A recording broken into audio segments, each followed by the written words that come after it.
কুরবানি কার উপর দেওয়া ওয়াজিব, অর্থাৎ কাকে অবশ্যই কুরবানি দিতে হবে।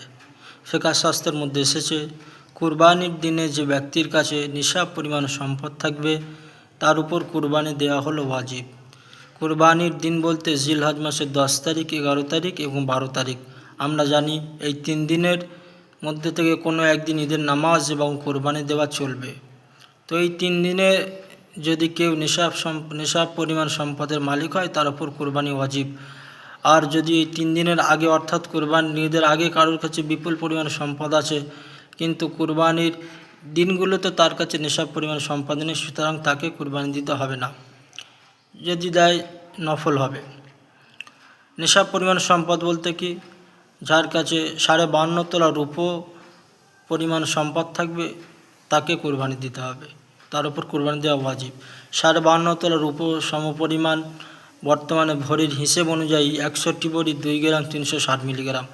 অর্থাৎ কুরবানির দিনগুলোতে যার কাছে 61 ভরি 2 গ্রাম 360 মিলিগ্রাম পরিমাণ রূপোর সমপরিমাণ যদি সম্পদ থাকে তার উপর কুরবানি দেওয়া হলো ওয়াজিব। এবার 61 ভরি 2 গ্রাম 360 মিলিগ্রাম এই পরিমাণ সম্পদ বলতে বোঝানো হয়েছে সোনা, চাই, রূপো অথবা ব্যবসায়ী পণ্য অথবা অত্যাবশ্যকীয় প্রয়োজনীয় জিনিসপত্র বাদে, অর্থাৎ একান্ত যে সমস্ত জিনিস প্রয়োজন এছাড়া বাদ দিয়ে যে সমস্ত জিনিসপত্র আছে, আসবাবপত্র আছে, সেগুলোর হিসেব কিন্তু কুরবানির ক্ষেত্রে ধর্তব্য।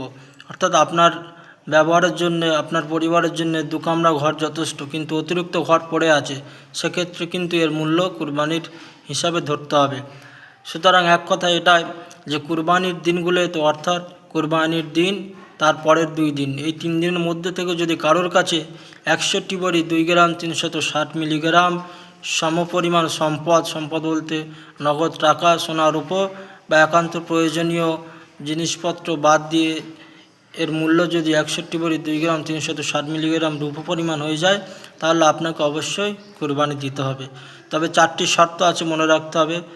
প্রথমত মুসলমান হতে হবে, কোনো অমুসলিম যদি কুরবানি দেয় আল্লাহর কাছে সেটা গ্রহণযোগ্য নয়। দ্বিতীয়ত আকেল হতে হবে, আকেল বলতে বুদ্ধিমান, অর্থাৎ সুস্থ মস্তিষ্ক সম্পন্ন। যদি কোনো পাগল কুরবানি দেয় সেক্ষেত্রে তার কুরবানি গ্রহণ হবে না। আর বালেগ হতে হবে, অর্থাৎ অপ্রাপ্তবয়স্ক বাচ্চা যদিও তার সম্পদ থাকে তাকে কুরবানি দিতে হবে না।